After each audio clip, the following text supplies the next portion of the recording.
kalau terangkan ya. Terus mulai nopo waqalu ya wailana hadza yaumuddin terus sekedap ini asyara bidzalika.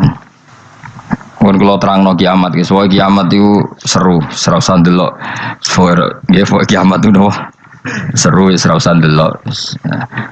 Anjing ben kiamat itu semua orang dihisab, termasuk sampean-sampean bareng dihisab. Pertama sing dijaga jelas salat. Jadi kalau masalah ibadah mahdhu itu salat, nah masalah sosial itu asal tidak saling bunuh. Terus kalau terangkan ya, terus ngendikane Rasulullah sallallahu alaihi wasallam ngendikane la yazalul mar'u fi fushatin min dini malam yusib daman haroman. Labain malah ya. La yazalul mar'u fi fushatin min dini malam yusib daman haroman. Seseorang itu boleh serilek-rileknya dalam beragama asal dia tidak punya masa lalu mengalirkan darah yang terhormat. Gamane cara Jawa ora tau mateni wong, ora tau mateni wong, ora tau mateni wong mukmin utawa ora oleh mateni wong sing muahad atau mustaman. Ya ada aturannya lah. Jadi kalau sampean urip ra tau mateni wong iku wis cara beragama iku rileks karena fifus satin mintin. Nah tentu mateni itu ada banyak sebab, diantaranya fatwa yang ekstrim sehingga ulama dulu itu senang guyon sampai keterusan saiki. Jadi kabeh wong alim khase sering guyon karena memang menghindari omongan penting. Kenapa? Karena sekali omongan penting ini kadang yu'addi ilal fatwa kita kotul. Takutnya fatwa itu ekstrim, kemudian saling apa? Saling bunuh. Sehingga masyhur itu ada pepatah bahwa statement ulama atau kolamul ulama, penanya ulama itu ahaddu minas sayf, lebih tajam ketimbang apa? Pedang, karena bisa menimbulkan macam-macam. Sehingga dulu banyak ulama kalau bab jinayat itu sudah tidak mau baca bab jinayat. Jinayat itu karena ya takutnya fatwanya itu ekstrim. Ada beda zaman Nabi itu kan enak ya. Sing Kanjeng Nabi mesti bener ya. Musuhnya Abu Jahal CS mesti salah ya. Tukaran saiki wis gak seru. Tukaran mbek kowe repot. Masih aku musuh sampean iki soalnya bener sampean. Wong ora tau urip ora tau seneng mbok musuhi ku piye ngono dadi. Kan gak penak. Jajal misalnya kiai itu kan mbek santri, wong mesti kan normalnya bela kiai ini, mergo luwih alim luwih bener. Tapi kan cara pandang, lah iya sing bener kok mau ngalah. Iso wae sing disalahno pangeran iku sing saiki wong tuwa tukaran mbek anak, kira-kira wong nyalahno sapa? Nyalahno wong tuane apa anake? Cara kowe dadi hakim.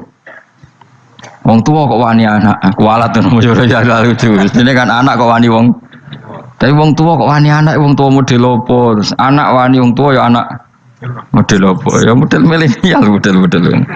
Tapi potensinya itu sama-sama salah. Sehingga ulama itu mulai dulu itu menghindari ngendikan penting itu menghindari. Karena ya tadi takut fatwa itu. Saya ulang lagi ya. Jadi seseorang itu selonggar-longgarnya dalam beragama asal tidak pernah membunuh. Tidak memburu darah yang seharusnya tidak terbunuh. Terus kalau masalah ibadah itu Allah ngambilnya sholat. Awwalu ma yuhasabu bil mar'u napa? As-sholat. Pertama yang dihisab itu sholat. Jika sholatnya lolos, maka hisab yang lainnya napa? Ringan. Ya pun ngoten. Terus ada hisab-hisab yang niku kula waca mungkin sampean iso ngantisipasi hisab. Jadi la tazulu qadama Adam atau qadama ibni Adam yaumal qiyamah hatta yus'ala an arba'in. Pertama ditanyakan dari sifat mudanya, dihabiskan untuk apa, umurnya untuk apa, hartanya dari mana, setelah mendapat untuk apa. Terus wa an ilmihi madza amila bihi, terakhir setelah mendapat ilmu itu apa yang dia perbuat. Mulane ada orang tok ilmu tidak ditakoki wae pangeran ora apa-apa takoki. Ilmu iso nglakoni. Mboten gadah ilmu ya Gusti. Terus serepet sampeyan. Dunya mboten gadah dunya. Lha apa ning dunya nggih ngentosi mati sing aman niku. Aman apa? Sebab itu orang fakir itu masuk surga lebih cepat timbang orang kaya kacek pinten 500 tahun ketakoki. Dia apa mboten gadah napa-napa. Iso ngaji mboten. Jadi gak perlu pertanggungjawaban mereka napa. Sekacau kan. Nah, sementing kalau terang ngeten ya, ini penting rungokno. mahsyar iku maknane iku nggon giringan. Terus kiai kuno maknani bayangno nggon mahsyar iku maknane tempat dihalonya semua manusia. Terus mauqif itu tempat diberhentikan, apa tempat diberhentikan. Terus di situ Anda innahum mas'ulun, mereka semuanya ditanya, dihisab. Semuanya dihisab. Terus ngendikane Kanjeng Nabi, hasibu anfusakum qabla an tuhasabu. Menghisablah diri kamu sekarang sebelum kalian semua dihisab. Sehingga potensi kita ini umat Islam utamanya sing tahu ngaji-ngaji ini, sampean semua dihisab ini kemungkinannya kecil. Karena ketika kowe ning donya sampean sedanteni kan biasa wis donga Rabbana zulamna anfusana. Jadi ya Allah, saya ini benar-benar mendolimi diri kita sendiri. Karena tujuannya hisab itu taubah. Taubah itu mempermalukan mereka di depan umum. Seorang lagi ya, jadi semua hisab itu taubihan, mempermalukan mereka di depan umum bahwa mereka orang yang buruk. Sementara kamu di dunia sudah sering ngaku orang buruk. Saya ini wis roh wong akeh maksudnya ini kan. Jadi kayak ngakuin apa Rabbana zalamna anfusana. Sehingga ngendikane Kanjeng Nabi sebuti hasibu anfusakum qabla an tuhasabu. Menghisablah diri kamu sendiri sebelum nanti kamu benar-benar dihisab. Sehingga umatnya Rasulullah itu kemungkinan kena hisab itu kecil sekali karena tadi sudah terbiasa menghisab dirinya sendiri. Apalagi kita, kata Rasulullah, saya dikasih hadiah yang para nabi sebelum saya enggak dikasih hadiah itu.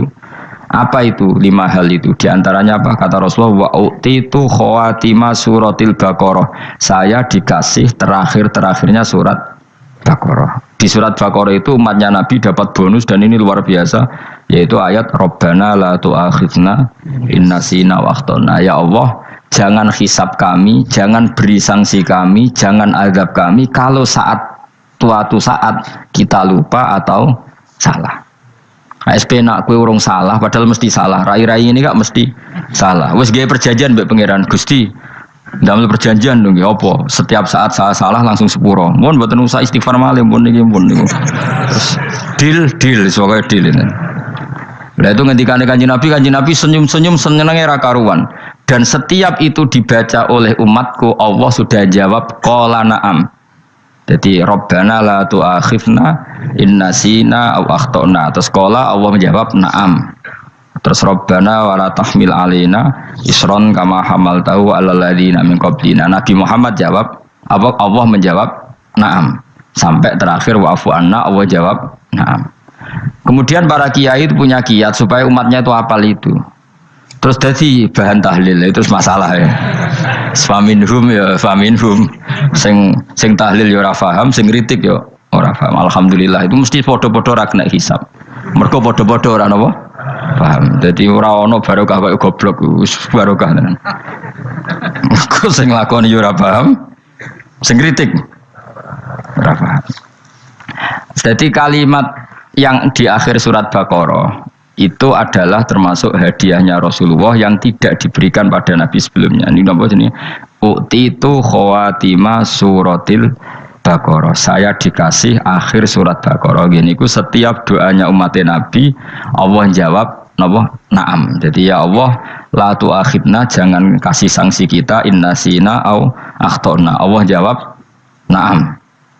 Itu satu. Terus kedua, umatnya Nabi itu kalau dosa itu tidak perlu prosedurnya harus istighfar. Banyak amalan yang menjadikan diampuni. Misalnya kafaratul majlis itu lafadznya enggak istighfar. Subhanakallahumma bihamdik misalnya. Dan banyak imatatul adza anit thoriq. Misalnya Nabi pernah cerita ada seseorang yang nakal, kemudian gara-gara menyingkirkan duri di jalan yang ganggu orang lewat, kemudian Allah memaafkan. Ada yang dimaafkan karena ngombeni anjing, macam-macam lah. Kemudian ngombeni santri, macam-macam. Sehingga potensi kita dimaafkan itu tinggi sekali karena ada sekian amal yang itu menjadi sebab ridhanya Allah Ta'ala.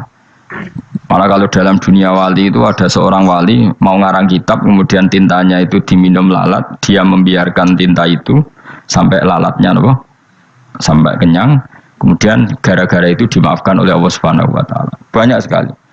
Sehingga potensi kita dimaafkan tinggi. Terus turus, dadi orang ngrasani wong enggak macam-macam lah. Iku ya insyaallah disepuro pengiran. Dadi ana wali mergo kakean apa?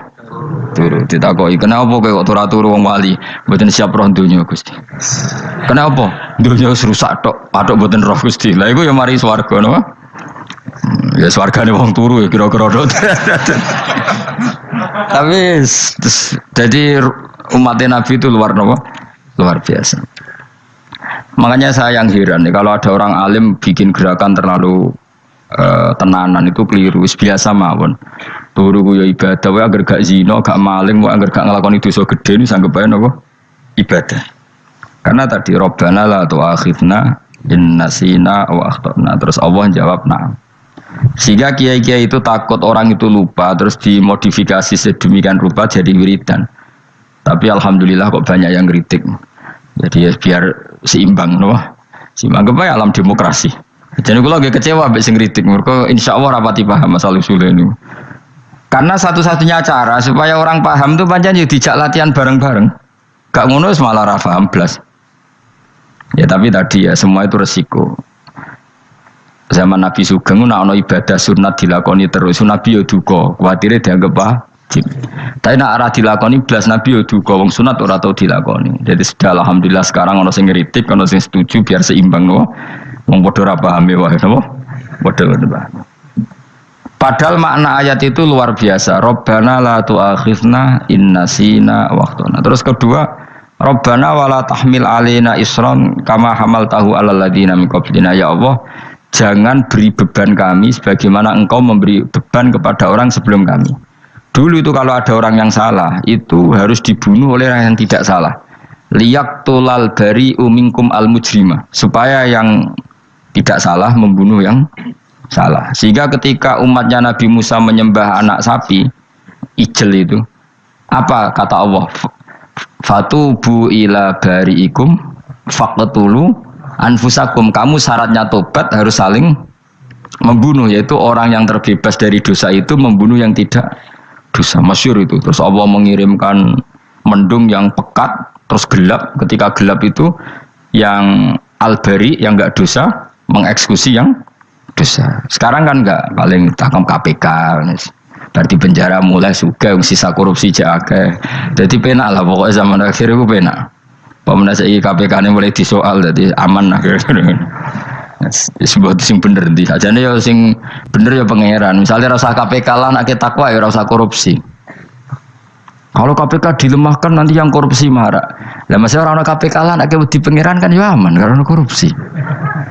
Iku aneh-aneh wae. Iku wong mukmin kok bakas ngono. Pokoke sementing iku nak kowe wedi pangeran kan ra usah polisi, ra usah KPK wis tetep ra usah dosa wong wedine mbek pangeran. Nah, kecuali ra usah pangeran ateis, itu masalah. Ya, tapi kan omongan ini gak populer, padahal bener. Nah, jadi karep pemilu ini terbebas korupsi, nak ono KPK, urip makmur, nak ono menteri kemakmuran. Pokoknya kuwabe kuwe mbok gantungno pejabat negara. Mengane tau hitemu jeblok, sak jeblok-jebloke. Misalnya rasa sejahtera, saya menteri sosial harusnya gini-gini. Ngono korupsi salah ya KPK. Engko nak ana ora keamanan, saleh polisi. Senengane nyalahno wong. Wis kali-kali nganggo tauhid. Nak ana adab iku mergo dosa yang sudah kelewat. Ya tapi kan gak mungkin ngomong bernegara gitu. Tapi atas nama iman bahasa kita seperti itu. Kalau atas nama bernegara emang kita butuh polisi, butuh tentara, butuh KPK. Tapi atas nama iman ya tadi kalau kita diberi sanksi Allah itu rata-rata dari bima qaddamat yadaka itu pasti ada salah yang pernah Anda lakukan. Ya, tapi sudahlah ini zaman sudah seperti ini. Sanut ya, anut umumnya wong akeh. Kalau terang nomale masalah hisab ya. Hasibu anfusakum qabla an tuhasabu. Kamu menghisablah diri kamu sebelum kamu dihisab. Misalnya saya sebagai ulama, tentu hisab terberat saya itu kitmanul ilmi, menyembunyikan apa? Ilmu. Karena ilmu kalau disembunyikan tuh bahaya sekali. Bayangkan di alam fisik. Misalnya ada orang berkebutuhan pada kemaksiatan, terus di situ ditulis bar karaoke misalnya. Orang bisa ke sana karena ada tulisannya, ada WA-nya, ada alamatnya. Kemudian ketika Anda bisa Fathul Qorib, tidak ada tulisannya. Harusnya Anda juga nulis ahli Fathul Qorib, ahli Fathul Mu'in, nah, atau ahli Jaljalut, tulis saja. Ahli Primbon.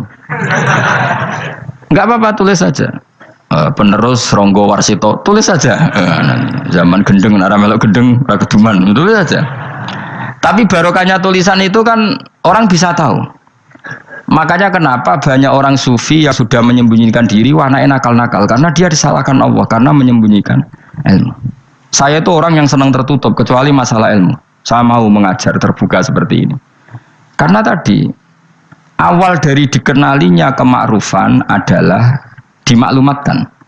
Awal dari dikenalinya keburukan juga karena dimaklumatkan. Betapa celakanya kalau kemungkaran dimaklumatkan sementara kebenaran tidak dimaklumatkan.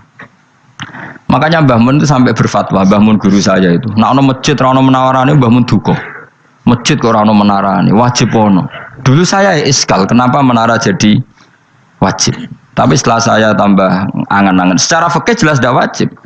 Tapi coba bayangkan, misalnya ada bar lampunya tinggi, orang dari jauh tahu itu bar, sehingga kalau mau maksiat misalnya ingin ke sana. Sekarang misalnya masjid gak ada menara, ada orang ingin sholat, ono masjid tahu orang. Tapi baru kayak ada menaranya kan, tahu. Intinya semua kebaikan itu harus dimanarohkan. Makanya manaroh itu dari kata nur, dimenarakan, dari kata nur, dari kata dicahayakan, dimaklumatkan. Sehingga mulai dulu lama itu meskipun humul itu menyembunyikan diri. Tapi kalau masalah ilmu mereka membuka diri. Nah, coba kalau misalnya ngaji seperti saya ini, saya tidak terang-terangan jadi orang alim. Sebetulnya nggak baik. Kalau kamu ujub, sombong, aku orang alim itu tidak baik. Tapi kalau kita kan tidak karena ujub tadi, harus memaklumatkan. Coba berapa bapak-bapak yang tertolong nyari bidan ketika istrinya hamil, gara-gara tulisan karena yang nolong itu bidan, ya kan, dokter gigi, atau kalau nggak dokter ya ahli gigi. Ahli gigi itu yang dipasang tanpa medis ini. Nggak kamu menjadi tahu karena apa coba? Tulisan kan. Tapi kenapa kebaikan tidak seperti itu? Harusnya sampean ya tulis saja. Misalnya sampean nggak alim saja, maklar orang alim.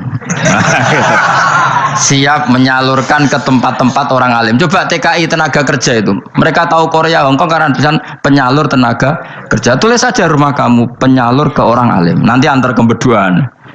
Kalau ada orang tanya, maksudnya gimana? Kalau butuh orang alim, tak antarkan. Oh ya sudah, itu kalau se-Indonesia, itu luar biasa. Jadi yang ngajinya dulu Fathul Qorib sampai bab sholat itu saja. Ahli Fathul Qorib sampai bab sholat. Tulis saja dalam kurung pemahaman pas-pasan. Enggak apa-apa. Lo coba dokter itu kan fair. Kalau ilmunya pas-pasan tulis dokter umum. Kalau dia merasa pinter dokter spesialis. Dan itu menjadi orang tahu. Tulis saya kan ke ahli saraf. Nah, lo buatan guyon itu betul. Makanya saya ini termasuk orang yang menyembunyikan diri. Tapi kalau bab ilmu enggak. Sehingga nyun saya tidak sombong, banyak gus-gus alim yang ngaji saya Jamul Jame, ngaji Mahali. Padahal itu kitab tersulit di pondok.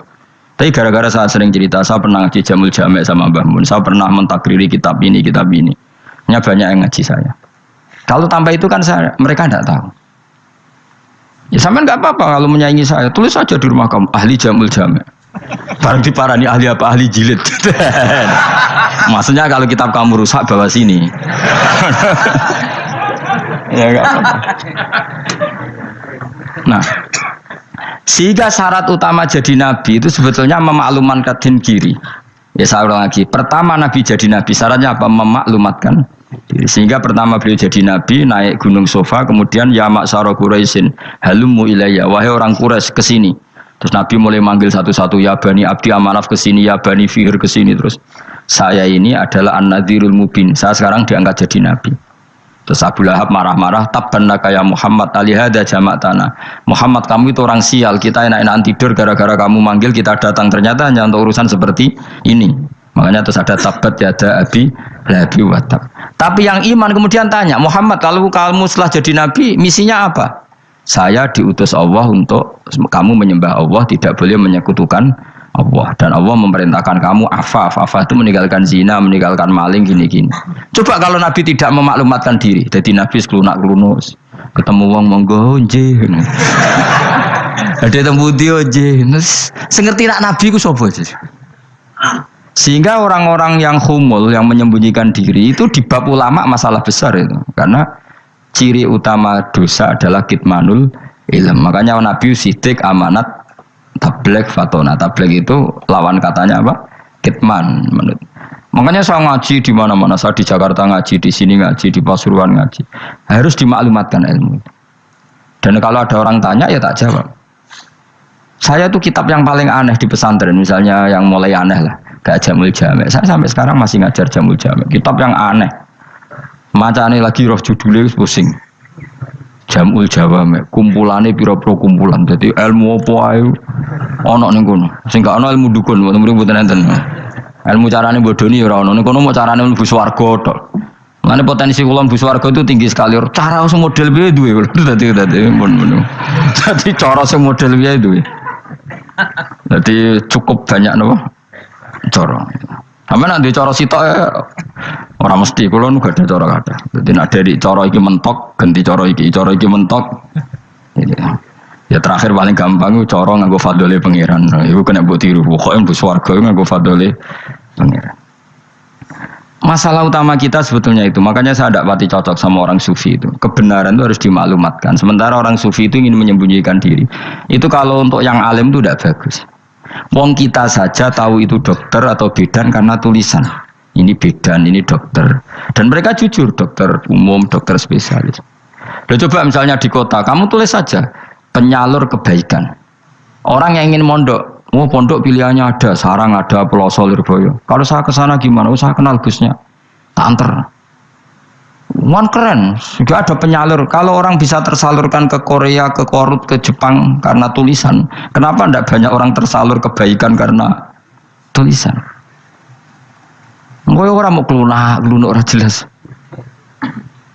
Meskipun nanti ditawari orang, mesti dulu sih ahli takrib, mesti wong guyu, ahli fathul qorib sampai bab sholat. Tulis saja jujur, maaf tapi hanya sampai bab sholat. Tulis saja, ada maafnya barang maaf, tapi sampai bab sholat. Enggak apa-apa.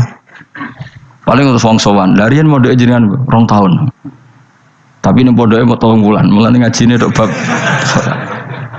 Enggak apa-apa. Itu dulu memang begitu. Rasulullah zaman Sugeng itu kalau ngajari santrinya itu balighu anni walau ayah, maklumatkan ke kampung kamu meskipun 1 ayat. Banyak sahabat kalau ditanya ya tidak bisa karena ngajinya tidak hatam. Tapi ya terus gak apa-apa, engkau tak soal Abu Bakar, tak soal Umar, ditanyakan yang lebih pintar. Saking tidak pahamnya sahabat itu lucu ketika ada ayat wa kulu wasrabu hatta yatabayyana lakumul khaytul abyadu minal khaytil aswad. Itu kalau mau tidur ya benar-benar bawa benang putih sama benang hitam, ditulis dipasang di pintunya. Jadi kalau makan diinceng lagi, kok masih belum kelihatan, wah masih boleh makan. Terus begitu. Kalau sudah mulai syuruk, mulai padang, wah berarti sudah imsak. Jadi karena makanlah dan minumlah sampai benang hitam terbedakan dari benang putih. Artinya kalau malam kan dulu kan nggak ada listrik, nggak ada lampu, berarti kalau benar-benar masih malam nggak terlihat, berarti masih boleh makan. Nanti terus dilihat gitu. Terus, ya sudah wakafnya di situ. Hatta yatabayyana lakumul khaytul abyadu minal khaytil aswad, wakaf dulu. Terus akhirnya Kanjeng Nabi itu piye kok umatku jadi masangi benang ini. Akhirnya Jibril teko. Ini makanya unik dalam ulumul Quran. Satu-satunya ayat yang diturunkan hanya 1 kata itu ya ayat itu tok. Terus Jibril datang, Muhammad ayatnya itu kurang sitok. Minal fajr. Terus ditambahi minal fajr. Jadi minal fajr itu unik. Ada Jibril jauh-jauh dari langit. Iku mau nurono apa? Minal fajr. Makanya kalau kamu nanti dites, kalau ingin jadi dokter tafsir dites, ada 1 kalimat yang diturunkan jauh-jauh Jibril ke bumi. Apa kalimat itu? Jawabannya minal fajr. Wis alim yakin alim. Memang ikut tak? Masa ikut? Mereka gara-gara sahabat itu terus masangi apa? Benang ngincang. Akhirnya minal fajr. Baru mereka tahu maksud fajar, maksud apa? Benang hitam artinya malam, benang putih artinya fajar. Sodik sudah menyingsing. Semenjak itu sudah ada benang-benangan karena jadi orang-orang ngono maksudnya iki kurang sithik terus turun apa? Minal fajar ya. Jadi nanti kalau sampean latihan tes jadi dokter apa? Tafsir. Ayat mana yang diturunkan hanya 1 kalimat atau 1 kata jawab apa? Minal fajar. Itu lolos langsung dokter. Pun pinter. Ya pinter ngerpek maksudnya ora yang digandeng. Lah nanti hubungan kita dengan Allah ya seperti itu. Sejauh mana kita memaklumatkan Allah, sejauh mana kita mengkampanyakan Allah. Saya berkali-kali bilang, saya kemarin kan di Korea itu sebetulnya saya yakin hanya doa saya. Saya sering berdoa, ya Allah, Engkau dipuji di langit dan di bumi. Lalu kalau di bumi ateis, itu caranya kayak apa? Dulu saya itu terobati karena Uni Soviet setelah persemakmuran banyak menjadi negara Islam. Berarti itu bukti bahwa Allah pun dipuji di bumi Uni Soviet. Lalu yang kayak Korea kayak apa? Ternyata betul Koreanya tetap ateis, tapi gara-gara diserbu wong Indonesia. 49.000 wong Indonesia ning Korea Selatan. Iku mbok gawe sing salat separuh, iku jek pira? 24, kira-kira ya selawe digawe 20.000. Ku 20.000 salat kabeh, tahlilan kabeh surwame. Lah kok sing ngritik tahlil muni sunah Rasul tok wis rame. Pokoke rame lah walhasil. Itu tahlilan wah itu enggak ada hadisnya. Gak apa-apa sing penting muni hadis sing sitok tahlil muni hadis ya ibadah, tahlil ya ibadah. Mbok lah soal kok bener ding totalan guri sing penting rame. Maksudnya sementing rame ngomong visi Islam. Itu Islam tahlil sitok Islam sunnah Rasul gak masalah. Wong ape yakin bener saiki ya ora ono klarifikasi. Tapi sementing kan kabeh ngomong tentang Islam. Artinya gini, Allah punya cara untuk supaya bumi Korea itu ada yang bertasbih bersujud. Mil'us samawati wa mil'ul. Allah tidak kurang cara. Golek wong kedonyan ditawarik ke sana demi uang. Bareng wis ning kono dielingno pangeran. Segawe masjid, kontrak masjid macam-macam lah, masjid kontrakan ning Korea. Nang kene ra ono masjid. Pusing. Saya pernah ngisi di satu masjid itu gambare pintu gerbangnya bukan salib kan. Ternyata tingkat 1 itu gereja, tingkat 2 bar, tingkat 3 masjid. Kadang ya kebalikan, masjid, bar, gereja. Satu gedung. Jadi malaikat saya tidak tahu lewatnya gimana itu. Saya nggak tahu itu cara lewat gimana. Karena malaikat bagian rahmat itu nggak bisa dia lewat salib. Tapi dia harus menulis ganjaran yang sholat. Nggak tahu saya lewatnya dari mana karena itu. Ya tentu dia punya cara lah, tapi yang jelas ya agak bingung ini gimana. Itu pernah yang tingkat 2 itu bar pas aktif. Ada santri yang ya pekerja imane pas-pasan. Kalau nate wis badhe Jumatan, mlebu bar pas aktif wae wong ayu. Meh wera Jumatan. Mergo mau tingkat 2 bar, tingkat 3 masjid. Itu ono khutbah yang barnya tetap main, ada bar yang masjidnya tetap khutbah. Itu masuk bar. Jumatan pun yang gini wae.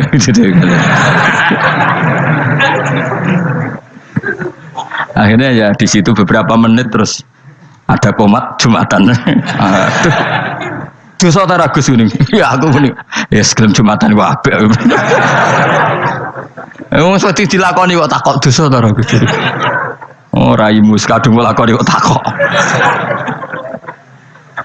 Artinya gini, Allah punya cara untuk menyebarkan Islam di Korea. Sama seperti Allah punya cara untuk menyebarkan Islam apa? Di Indonesia. Dulu orang Gujarat, Punjab, ya sejarah ini menurut saya ya tetap sebagiannya benar. Meskipun tidak seluruhnya benarnya sejarah Islam masuk Indonesia rata-rata orang kan menulis pedagang Gujarat, India ke Indonesia dagang karena mereka mukmin akhirnya juga menyebarkan apa? Islam. Itu jelas nyata. Meskipun tidak semuanya seperti itu karena ada yang dibawa Yusuf Baros itu yang muridnya Sayyidina Ali itu. Terus juga ada yang dibawa beberapa habaib dari Yaman langsung ke Indonesia kayak yang di daerah Tuban itu kan langsung habib-habib dari Samarkand langsung ke mana? Tuban. Makanya saya bilang sejarah itu semuanya benar karena memang variasi masuknya Islam di Indonesia itu banyak. Jadi itu enggak masalah. Sampean niru sing kedonyan mawon sing luwih gampang napa? Lho nggih to, kayak Jakarta itu kan kota kayak gitu, baru kayak wong kedonyan orang ke Jakarta semua. Gara-gara tahu mondok pedutan tadi ahli Fathul Qorib tadi yang sampai bab salat, terus bikin masjid. Iku coba takoki faraid terang ora iso kan. Pemene takoki muamalah terang ora iso, tapi nak trimo carane salat sing batal apa ngentut roh. Aduh. Ilmune kok roh nang nganti bab iku jek roh. Sing batal salat apa jek roh ngentut nyekel wong wedok jek roh.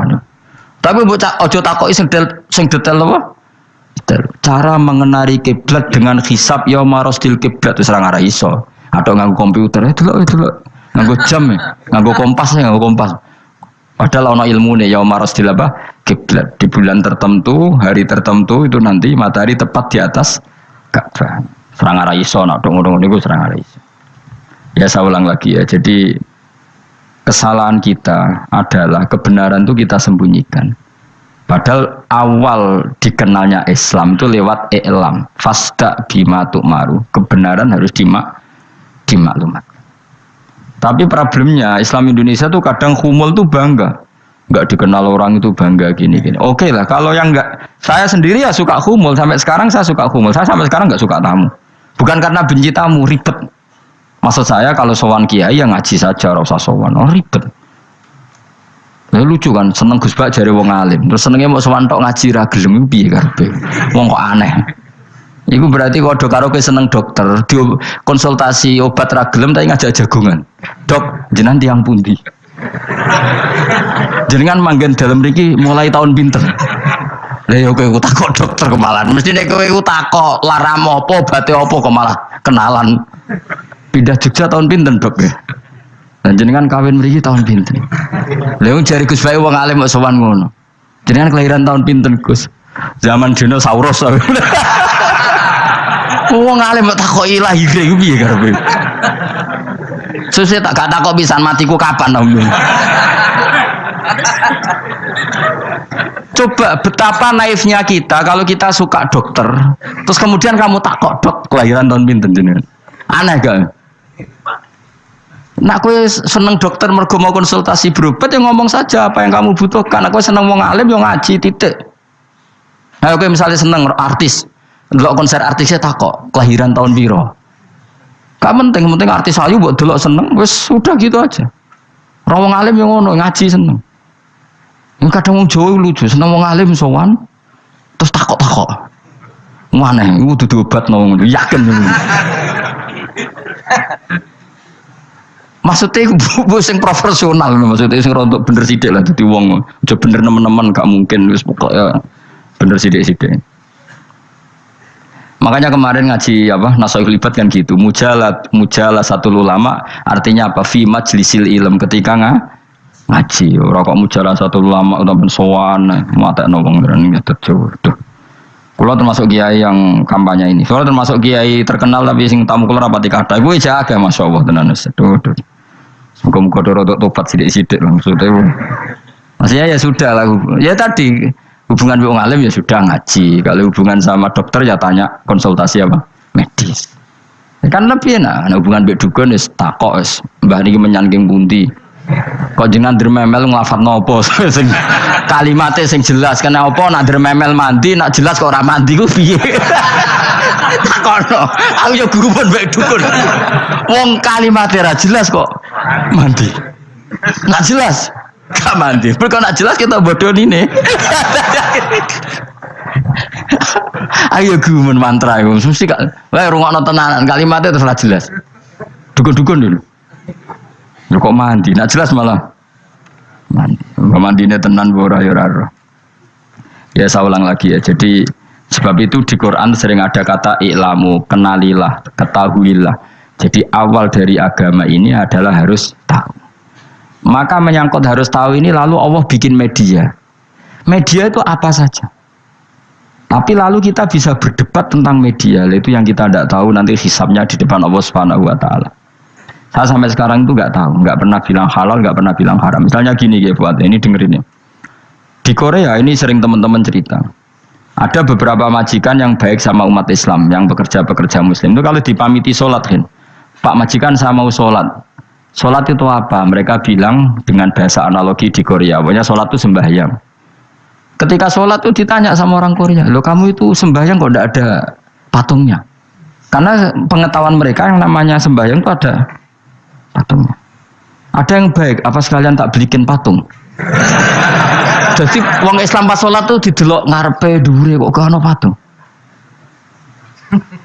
Ono sing ape sujud tuh digambarno salib. Mergo dekne denger-denger kalau karena tidak tahu Islam itu apa. Sementing ada personifikasi Tuhan. Ada lagi ini yang agak ngeri. Ada pegawai Garuda karena dia agak terpelajar waktu sholat dia sholat sama krunya di mall. Itu langsung security mall nelpon polisi. Ini ada ritual teroris gitu. Jadi sholat itu udah mukadimah sebelum ngebom. Jadi ritual. Pertanyaannya adalah karena mereka tidak pernah ngerti sholat itu kayak apa. Dan kadang-kadang orang ngerti bahwa sholat itu adalah ritual umat Islam itu lewat media.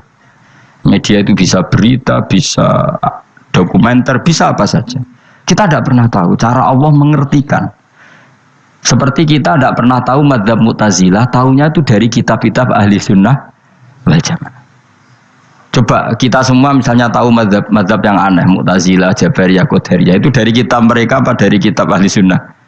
Dari kitab ahli sunnah. Maka bisa saja informasi keburukan itu dari orang baik dan informasi kebaikan dari orang buruk. Kita tidak pernah tahu.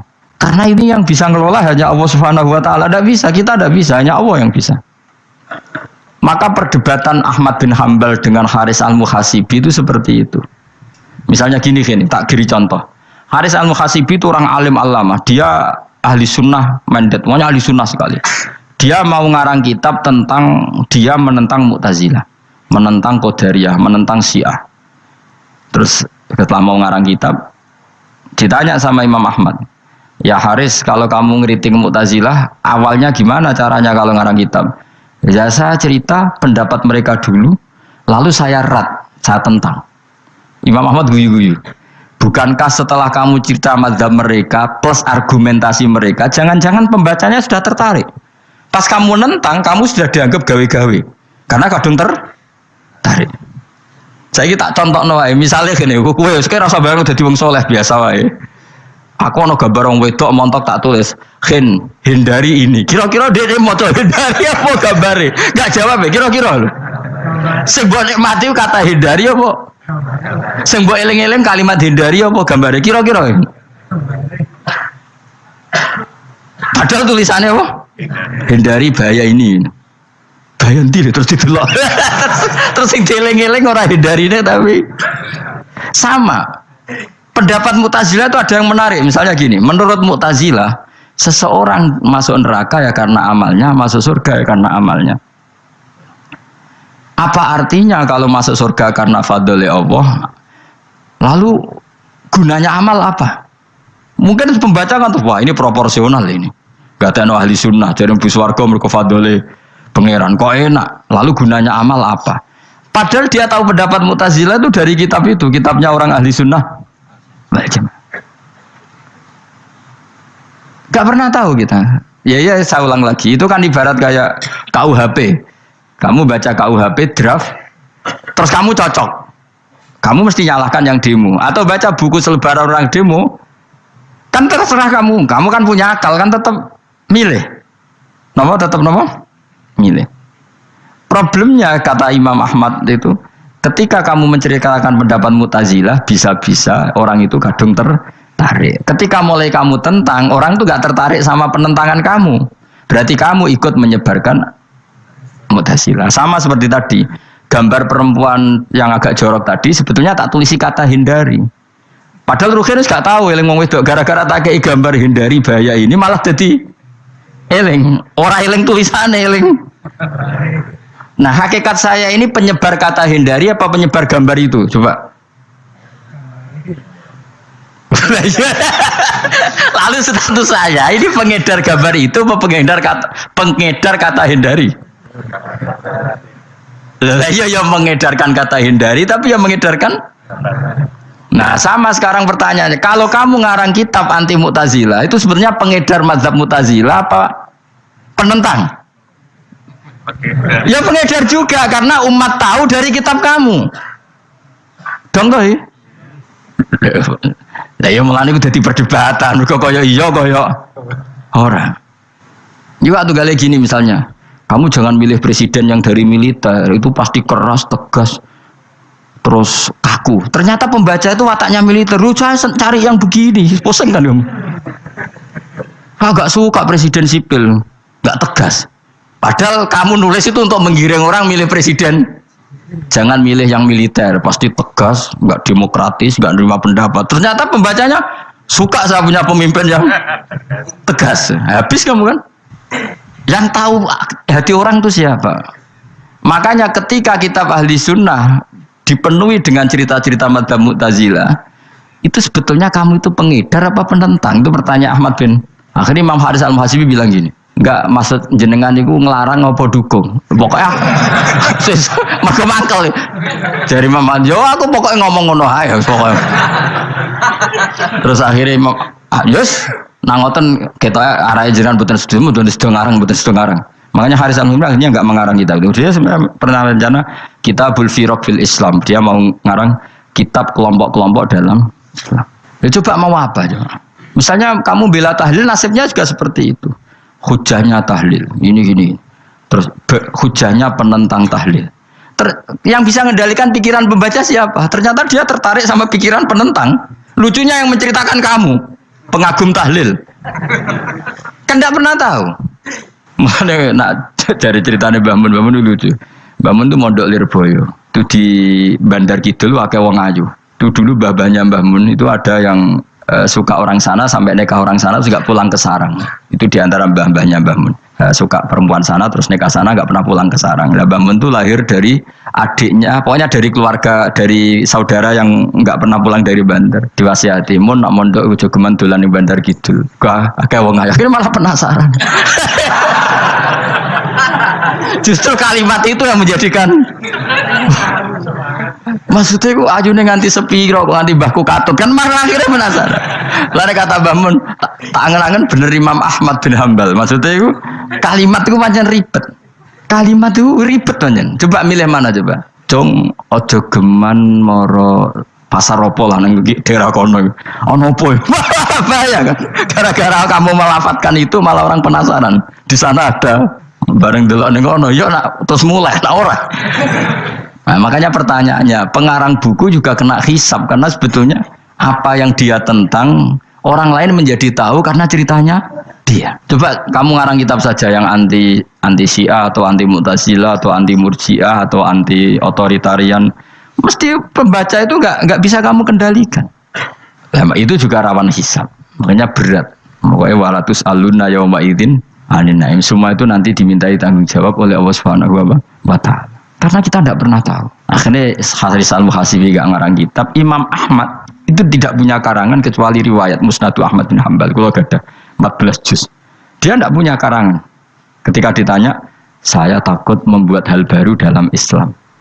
Karena karangan itu kan mesti melogikakan hukum. Sementara Allah tuh kadang nggak butuh dijustifikasi seperti itu. Jadi cara kitab usul fikih ini, sama tak bedai. Mungkin nggak Allah menyuruh kamu ngangkat gunung Merapi tanpa alat? Nggak, jawab saja, latihan pinter. Mungkin nggak Allah menyuruh kamu disuruh ngangkat gunung Merapi? Mungkin nggak? Mungkin apa enggak? Nah, itu ulama usul fikih berdebat. Ada mengatakan tidak mungkin, karena Allah tidak akan memerintahkan sesuatu yang tidak dimampui mukhatab, yang tidak dimampui manusia. Masuk akal. Kaul kedua mengatakan mungkin, butuhnya Allah itu mau wong muni yo tok nurut. Senajan to gak mungkin. Ayo Hen, Gunung Merapi angkat Hen. Nggih Gusti, siap. Langsung melayu mara. Muwi Allah wis seneng wah nurut aja iki. Tapi ya kemungkinan cek goblok ora takok sik.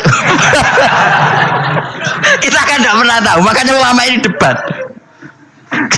Kira-kira nak Hen Gunung Merapi angkat. Potensinya kan dua, kue langsung melayu apa ngangkat. Potensinya kan kok goblok kayak ngono rata kok. Bicarane kok. Tapi ya mungkin dilembek pangeran. Cek nuruti, ora paham-paham lah melayu. Ki milih ndi? Status sing ngene iki nurut apa goblok? Jawab, nurut apa goblok? Ya nurut goblok. Ya coba ngono lah. Kita ndak pernah tahu. Mulane tetap pada akhirnya kita itu wain adri. Kita tidak pernah tahu. Tapi kita tahu bahwa semua ada hikmahnya. Makanya kadang orang alim itu bilang saya alim, kadang bilang saya tidak tahu. Maksudnya kita tahu Allah memerintahkan pasti ada hikmahnya, tapi kita tidak tahu maksudnya apa. Ya sudah seperti ini. Akhirnya dunia ya sudah seperti ini. Ya kadang ngerti, kadang nggak ngerti. Ya sudah biasa ya. Kalau kita takoki sesuk isih urip to ora. Mungkin jawab ya. Munir roh iku nyatane yo koyo roh. Munir roh yo ora roh nak mati. Mulane sudah. Kadang takoki sesuk iku jeng yo ziarah nggih, Mbah. Tapi kadang bawa alam, Mbah, insyaallah. Ya karena memang dia enggak pernah tahu. Karena apa ya? Terserah kena diterangno, Kang. Mulane kula niku gak ada kitab-kitab perdebatan ulama, nak gejol-gejolkan ngoten niku. Saya ulang lagi ya, kalau kamu mengarang kitab menentang pendapat Mu'tazilah, itu artinya kamu menceritakan pendapat Mu'tazilah, lalu menyebarkan kesalahan mereka. Pertanyaannya, pembaca pertama kali tahu pendapat Mu'tazilah gara-gara cerita kamu.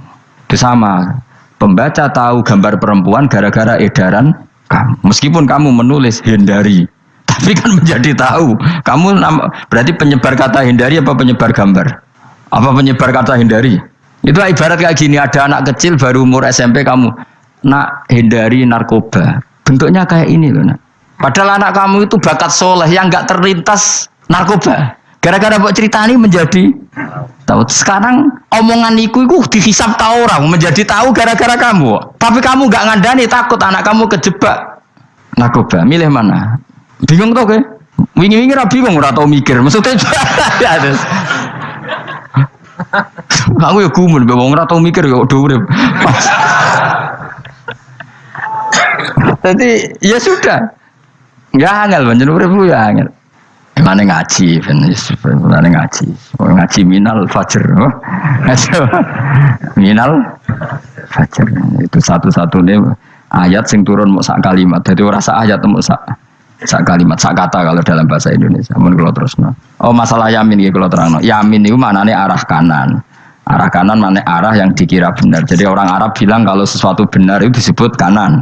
Mulane ashabul yamin. Tapi kalau orang salah disebut ashabus simal. Jadi sebetulnya itu bahasa-bahasa ya memang bahasa Arab seperti itu. Partai kanan berarti benar. Kalau partai kiri salah. Tapi sekarang katanya ada wasatiyah, tengah-tengah. Ya saya malah bingung tengah ning ndi.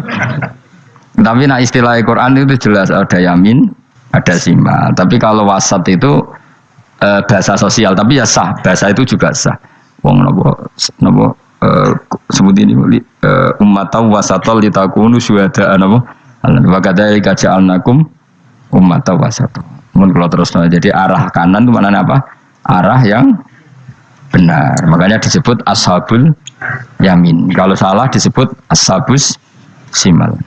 Innakum ladzaiqul adzabil alim. Innakum satamne sira kabeh. Fihi tetep dawu, fihi ku tetep ing dalem dawu innakum. Iltifatun ono iltifat. Iltifat iku merubah redaksi. Mau kan tentang hum itu dhamir ghaib, tapi sekarang jadi dhamir mukhatab. Ladzaiqul adzabil alim. Yektine wong kang bakal nyeksani, bakal ngrasakno siksa sing pedih. Wa mutzauna lan ora den wales sira kabeh ilama kecuali perkara illa jazaa kecuali wales perkara kuntum kang ana sira kabeh tak malu nang nglakoni sira kabeh illa ibadah wahil mukhlasin kecuali kaulane Allah sing ikhlas. Jadi semua orang itu akan kena siksa kecuali kaulane Allah sing napa ikhlas. Wis ikhlas pokoke enak-enak ibadah ikhlas mun nang ngandel kula ibadah paling nyaman ikhlas. Mulang ya mulang ae mergo perintah Allah. Cek murid temrohae guru cek ora ben sak karep-karepe pokoke mulang ya mulang ae. Sekolah nih, pokoknya mulang-mulang aja. Cek roh aku ora urusan, pokoknya mulang guys. Boleh ridane Allah, sebenarnya akhirat rakakan hisab ribet mikir manusia ribet. Pemane mikir hak-hakmu ribet. Turuti ora tau warak, seripot kabeh. Ben ngono, dunya ben ngono. Nah, dhewe mesti dianggep ae urip sedina-sedina. Sing ngomong bayangno urip suwi kuwi sapa? Wa amali akhiratika ka annaka tamutu. Hoten. Lan kula nak di 200.000 tak anggap wage. Urip nganti sesuk dhuwit 200.000 caki. Tapi bayangno dhuwit akeh, bayangno urip nganti 7 tahun. Sing ngongkon bayangno ngono iku ya sapa? Jelas Nabi dawuh wa amal li akhiratika ka annaka tamutu hoten. Kamu ngamal untuk akhirat seakan-akan mati be. Jadi misalnya aku digedingi wong sak menaki, digedingi mok sewengi enteng sesuk wis mati wae. Jebule cek urip. Ya anggap ae cek sesuk. Kan mok sedina-sedina ngitunge apa? Mulane anggere ana panitia ngundang aku pengajian ku pusing. Aja mbok undang saiki aku mari bingung. Pokoke nek sesuk acara bengi aku kandhani. Mboten Gus ben ana kepastian. Kepastian mbahmu ora melok duwe donya men kepastian namanya. Wong ora tau ngaji tauhid to namanya. Pas ya coba 2 bulan lagi disuruh bilang iya ben ana kepas. Sing iso ngatur donya sapa? Akhirnya tapi ini ben ana kepastian mbahmu manusa sing iso nontonno sapa. Pokoke nek acarane Senin, aku kandhani malam Senin, aku ana ya iso wae lunga. Gampang kan? Tapi kan jantungan. Akhirnya golek kiai serep. Alhamdulillah ras itu. Terus kalau ngaji teng mriki pokoke umume iku akhir bulan iki ngono tok santai wis. Ya biasa wae. Ya pokoke urip ku anggap ae mesti wa amal li akhiratika ka annaka tamutu. Dan jadi misalnya damuk bojo ya ndang mesti sesuk wis mati wae. Mulai sesuk jauh urip diwamuk meneh. Paling sedina. Wis sedina mati, yes. Enggak suwe-suwe ra aman apa? Aman. Aman. Wani urip ngono. Jadi daftar wali, tahu tuh warai ngono ora. Ikhlas ki ngoten carane ki salat ben nyaman. Ngendikane Rasulullah, "Sholli ka annaka sholatu muwaddi'in." Kowe nek pengen salat ikhlas, anggap bae iku salat sing terakhir dan kenangan terbaik kamu di dunia adalah tahu salat, tahu sujud. Juga salat tuh happy. Ya Allah ini sujud saat terakhir, ini rukuk saat terakhir. Seneng dadi salat. Salat kok ora. Sewantai kok salat meneh. Semuanya akhirnya awur-awuran. Mana kira dadi wali-wali aku. Krasa Kang, nek dadi wali ku ono ambune. Kita ora ono ambune semboyo. Maksudnya ora usah wali-wali papan atas, sing ringan-ringan ae, sementing ku bener. Jadi syaratnya wali wa amal li akhiratika ka annaka tamutu dan beramallah untuk akhirat kamu seakan-akan kamu mati besok. Jadi misalnya diutang ya, tapi sahur jangan utang sahur ngawur sembrono. Contohnya aja utang, aja nak utang bahaya. Enak kan? Jadi ke di masalah berat ya enteng. Wong urip mau napa? Sedina. Apa meneh nek kowe luwih wali meneh, ora nganti sesuk malah. Setiap saat aku iso mati. Berarti nek di masalah kan lep sedilu. Cuma masalahnya kowe permanen, bar mati tambah neraka. Lha kok aja sampe. Malah selawase.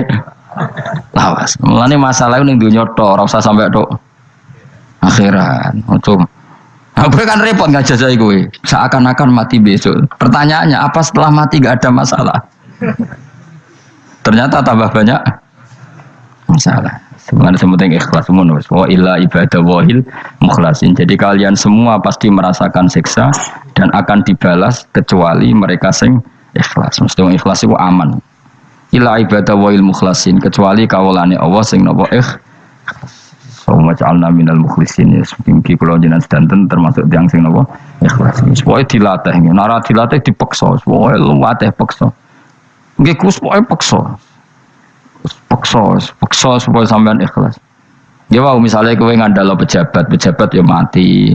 Nah mati ora kuat, sing kuat namung Allah Subhanahu wa taala. Jadi sehingga terlatih. Nah, bagaimana mungkin saya bisa hidup tanpa komunitas nasional, ya kamu yakini aja komunitas itu bisa saja mati atau benci kamu atau perubahan sistem. Ya kayak dhisik misalnya wong duwe wartel iku koyo sugih toko wartel.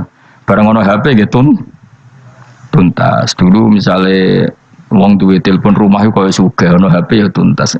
Jadi perubahan-perubahan ini menjadikan kita tidak percaya terhadap dunia ini. Mesti ora iktimat, ora tetanggenan be dunia ini.